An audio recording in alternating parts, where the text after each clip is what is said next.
الحمد لله وحده والصلاة والسلام على من لا نبي بعده. السلام عليكم ورحمة الله وبركاته. أهلا بكم متابعيني الكرام، متابعين قناة لمسة شيف فنان.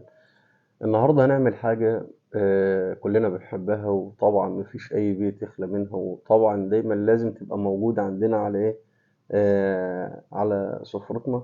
وهي هنعمل ميكس المخلل أو الترشي بالشكل اللي هتشوفوه قدامكم ده إن شاء الله. أتمنى يعجبكم كده، وأتمنى إن شاء الله أكون بقدم لكم حاجات مفيدة. طبعا دي من الحاجات الشعبية. هنجيب طبعا جزر زي ما حضراتكم شايفين مغسول، وكل الخضار يكون مغسول كويس أهم حاجة. مغسول ومتنضف كويس، وهنقطعه تقطيعة زي ما حضراتكم بالشكل اللي شايفين كده، بالشكل ده اللي هي الهاف سلايز أو النص شريحة كده بالشكل ده. ومعانا إيه ليمونة كده، أو كام ليمونة بس نقطعهم كارتير بالشكل ده، يدوا معانا التيست في المخلل بتاعنا. تمام. الخضار المتوفر عندكم اعملوه، جزر، فلفل أخضر، فلفل أحمر، كل اللي موجود عندكم، قرنبيط، الحاجات دي كلها. طيب أنا جبت المجموعة دي يعني إيه، ما عملتش الفلفل الحامي الأخضر ولا الأحمر ولا الفلفل الرومي. جبت المجموعة دي اللي هي الحاجات اللي محتاجة تستوي معانا شوية أو تتاخد شوية في المية السخنة. حطينا المية وحطينا الملح والخل وحطيناهم على النار ياخدوا غلوتين على النار. نيجي هنا بقى نقطع مع بعضنا ايه الخيار. طبعا الخيار ده مش هيستحمل الايه المية، اللي مش هيستحمل ان هو يغلي على النار. فبعد كده نجيب بقى الفلفل الاخضر، نقطعنا سلايز كده، سلايزات بالشكل ده، الفلفل الاخضر والخيار والفلفل الاحمر سلايزات كده. طبعا الحاجات دي مش هتحتاج ان هي ايه تتحط على النار، عشان لو اتحط على النار تتهري. ماشي.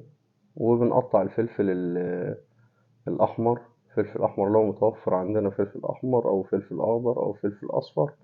في نفس الوقت الحاجات دي تدي شكل معانا للإيه، للمخلل كده، يبقى فيه كذا ألوان. ماشي.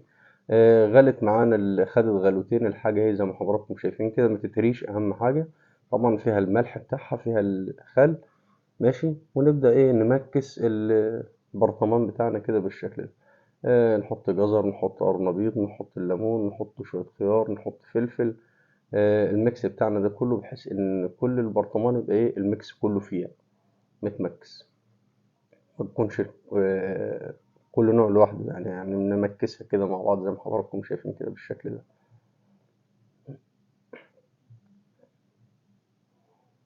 أهو زي ما حضراتكم شايفين كده. أنا عملت برطمانين اتنين. مكست كل الحاجات. هنيجي بقى نجيب المية بتاعتنا اللي احنا غلينا فيها ال- القرنبيط والجزر، اللي هي فيها الملح وفيها الخل بتاعنا. ماشي. ونصبها على الايه، على الميكس بتاعنا، على الطرش بتاعنا. حاجة هوم ميد، حاجة بتتعمل في البيت، حاجة ضامنين ان هي نظيفة، مضمونة ان هي معمولة صح، اعمال ايديكم. اتمنى كده اكون قدمت لكم حاجة مفيدة، اهو زي ما حضراتكم شايفين بالشكل الجميل ده والالوان الجميلة دي، حاجة كده تفتح النفس. أتمنى أكون قدمت لكم حاجة مفيدة، أتمنى يكون نال إعجابكم. لو عايزين تشوفوا كل حاجة جديدة اشتركوا في القناة وفعلوا زر الجرس عشان تجيلكم الإشعارات دايما. وما تنسوش تشيروا الفيديو ده مع أصحابكم وأصدقائكم.